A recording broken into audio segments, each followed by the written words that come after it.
세요. 저는 대학 졸업 후 취직한 직장에서 어느 정도 안정된 직급에 올라 자리를 잡았고 지금의 아내는 대학 졸업 후 제가 근무하는 직장 부서의 신입사원으로 입사를 했습니다. 눈에 띄게 단아하고 예뻤던 아내는 첫 회식 자리에서 한눈에 저를 사로잡았습니다. 계속되는 업무 외로 간간히 마주치면서 직장 내에서 인기도 많고 배려심 많은 아내에게 호감을 갖게 되었고 계속된 대쉬의 사내 커플로 발전하게 되었습니다. 연애를 시작하면서 저는 더욱더 아내와 결혼해야겠다는 생각이 커져갔습니다.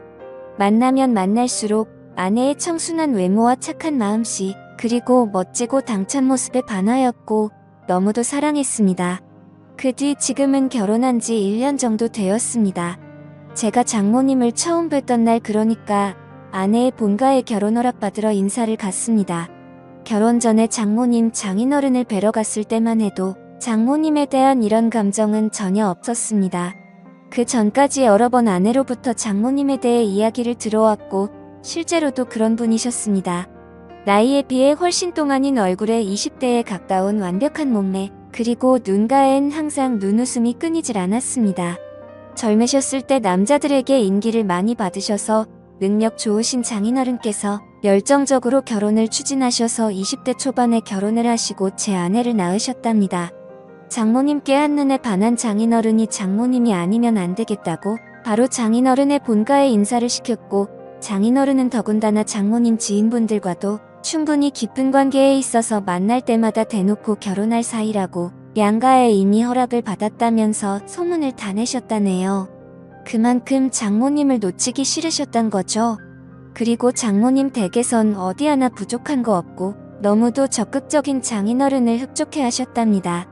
뿐만 아니라 지금도 여유로우시지만 더 풍족하셨던 장인어른은 온갖 뇌물과 한심으로 장모님 댁 식구들을 꽉 잡고 있어서 장모님은 그러한 분위기에 휩쓸려 당연히 결혼해야 하는 것 마냥 등 떠밀리듯이 결혼을 순식간에 하셨답니다. 그렇기 때문에 저하고 나이 차이가 10살도 안 되시는 나름 젊은 장모님이십니다. 우리 장모님은 영화 배우 이영애를 닮아서 아우라가 풍기는 그런 이미지이십니다. 외모도 아주 닮으셨습니다. 눈이 부실 정도로 새하얀 피부에 붉으스러운 입술, 곱고 가느다란 짙은 눈썹, 더 이상 설명 안 해도 장모님이 어떠신지 상상이 가시죠. 그런데 그런 장모님은 저의 아내가 참 많이 닮은 것 같습니다. 커다란 눈과 오똑한 콧날에 긴 목선까지 말이죠. 아무튼 저희는 순학리에 결혼을 하게 되었고, 아내는 직장에서 인정받는 유명한 직원이었기 때문인지 직장에 미련이 많이 남는다면서 결혼 후에도 직장 생활을 계속하고 싶어 했었습니다.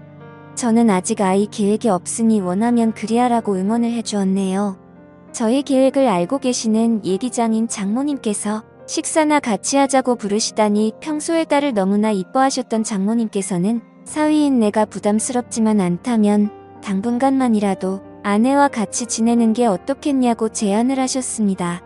딸이 갑자기 시집을 훌쩍하게 된다니 왠지 모르게 가슴이 텅 빈 것 같으시다며 딸한테 살림도 좀 가르치고 싶고 사위인 저도 챙겨주고 싶다시면서요. 아내는 제 눈치를 살피는 것 같길래 저도 모르게 흔쾌히 그러자고 해버렸습니다. 그래서 이런저런 이유로 결혼 후 바로 처갓집에 들어가 살고 있습니다. 그런데 결혼하고 나서 처갓집에 같이 살면서 장모님을 볼 때마다 점점 장모님의 여성스러운 카리스마와 매력, 그리고 왜인지는 모르게 너무 미녀이셔서 그런지 보호 본능까지 일어나더군요. 한마디로 미치겠습니다. 몇 달 전에는 장모님께서 샤워를 하시고 머리를 말리지 않고 나오셔서 부엌에 물을 마시러 오셨는데 그때 저와 눈이 딱 마주치고 말았습니다.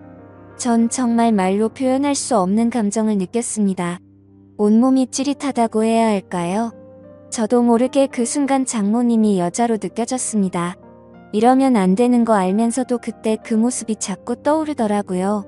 장모님께서는 음식 솜씨도 보통이 아닙니다. 나름 까다롭다는 제 입맛을 그냥 사로잡아 버리십니다. 먹다 보면 맛있다는 감탄사가 저절로 나오게 됩니다. 그래서 밥도 공기를 기본으로 해치우면 장모님께서는 그런 제가 너무 이쁘시다며 무척 흐뭇해하시면서 먹고 싶은 게 있으면 언제든 말하라고 하십니다. 아침 식사를 거르기가 일쑤였던 저였는데 결혼 후인 지금은 결혼 전보다 일찍 일어나 말끔한 얼굴로 장모님이 차려주시는 밥을 챙겨 먹고 출근을 하고 저녁에는 친구들과의 술자리도 한두 개씩 빼가면서 신혼이라 일찍 들어가야 한다며 장모님과 저녁 식탁에 함께 앉기 위해 칼퇴근을 서둘렀습니다. 앞치마를 두른 장모님의 모습은 저의 심장을 너무나 뜨게 했기 때문입니다. 그러던 지난주 금요일 어느 때처럼 칼퇴근을 하고 집으로 돌아갔는데 장인어른과 제 아내는 약속이 있다고 하여 저는 장모님과 단둘이 식사를 하게 되었습니다. 장모님께서는 이미 제 퇴근 시간에 맞춰 저녁 준비를 다 끝내셨는지 이미 식탁에 반찬이 한가득 자리를 차지하고 있더군요. 마지막으로 장모님께서 찌개를 데우시는데 장모님 손가락에서 피가 나는 것 같더라고요. 저는 깜짝 놀라서 장모님의 손을 잡으며 장모님 다치셨냐고 언제 어디서 다치셨냐고 물어보았더니 아까 설거지를 하다가 그릇에 익어 나간 걸 발견하지 못하여 베었다고 하시더군요. 순간 저는 벌떡 일어나서 집을 나가 근처 약국으로 달려가서 상처에 바르는 연고와 데일밴드를 사서 들어왔습니다. 장모님께서는 밥 먹다 말고 어디 다녀오냐고 놀라 물으셨고 저는 그런 장모님을 의자에 앉힌 뒤 장모님 상처부터 치료하고 식사해요. 덧나면 큰일 나요 하고 장모님의 손을 치료해드렸습니다. 데일밴드까지 붙이고 난 후 장모님과 다시 저녁을 먹는데 비록 찌개는 차갑게 식었지만 제 가슴은 따뜻했습니다. 아니 뜨거웠습니다.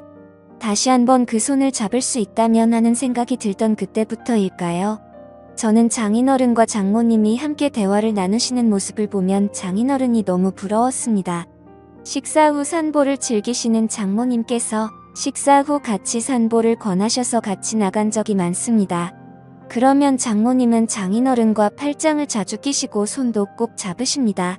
물론 얼굴에 땀도 닦아주시더군요. 그런 장인어른을 보고 있으면 제가 장모님 옆에 있었으면 하고 말도 안 되는 상상을 합니다.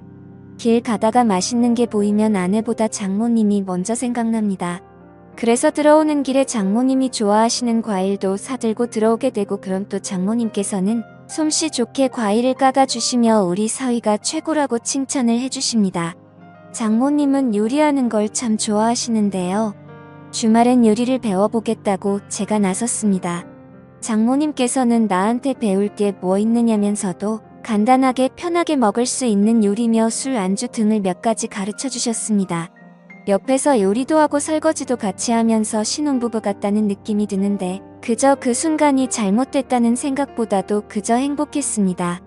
이번 주말엔 제가 장모님께 배운 요리라며 나름 근사한 저녁을 선사했습니다. 물론 아내와 나 그리고 장인어른과 장모님은 장모님과 함께 만든 요리에 와인도 곁들여 즐거운 시간을 보내게 되었고요. 와인 두 잔에 장모님 얼굴이 발그레 달아오르시는데 장인어른께선 그런 장모님을 아직도 많이 사랑스러워 하시는 것 같았습니다. 근데 저는 그 모습이 사랑스러우면서도 질투 같은 감정이 솟구쳐 오르더군요. 아내의 외모가 장모님을 정말 많이 닮기는 했지만 아내에겐 찾을 수 없는 묘한 매력이 장모님에겐 있었습니다. 얼큰하게 취기가 오르신 장인어른께서는 먼저 방으로 들어가셨고 와이프도 내일 약속이 있다면서 자리를 먼저 떴고 뒷정리를 하시려고 일어나시는 장모님께 저는 아쉬운 마음에 한 잔만 더 하고 뒷정리는 제가 하겠다고 하자 장모님께선 안주가 떨어졌다며 뚝딱하고 안주를 하나 해주셨습니다. 장모님께서 안주 접시를 내려놓는 순간 전 장모님 볼에 뽀뽀를 해버릴 뻔했습니다.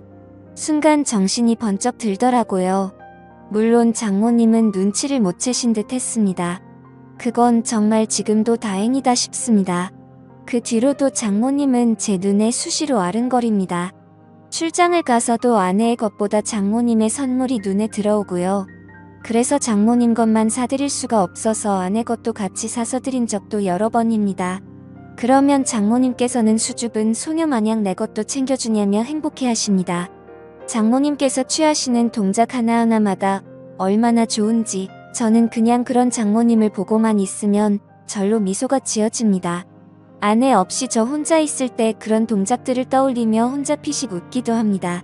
제 이름을 불러주시는 장모님의 목소리가 너무 좋습니다. 출장에 가서도 아내의 안부를 묻는 전화를 일부러 집 전화로 해서 장모님의 목소리를 듣기 위해 통화를 하고 출근을 해서도 서류를 잃은 것 같다며 엉뚱한 서류를 핑계로 장모님과 통화를 하곤 했습니다.